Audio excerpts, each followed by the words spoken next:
বৌমা এই দেখো আমিও 200 টাকা পেয়েছি। মা বলছি কি সব টাকা একসঙ্গে করে ভাগ করলে তো সবার সমান সমান হয় তাই না? ভাগ করবে? বৌমা শোনো, আমি পাওয়া জিনিস কোনোদিন ভাগ করিনি।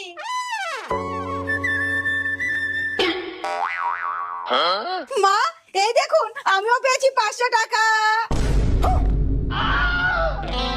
কি কি কি দেখছো? আমিও কোনোদিন পাওয়া জিনিস ভাগ করিনি। কি গো খেতে দাও? মা তোমাকে লাইটের বিলের 800 টাকাটা বিকেলে দিচ্ছি। কিন্তু লাইটের বিলে তো আজকেই লাস্ট ডেট। আর বলো না, টাকাটা নিয়েই এসেছিলাম কিন্তু বাড়িতে এসে দেখছি আর নেই, কোথাও পড়ে গেছে মনে হয়। বাবু আমি 100 টাকা পেয়েছি। এই নে আমি 200 টাকা পেয়েছি।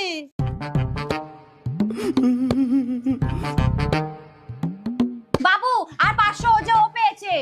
না না, আমার তো শুধু 300 টাকাই হারিয়েছিল, বাকি 500 টাকা তো আমার পকেটেই আছে। এই নাও লাইটের বিল।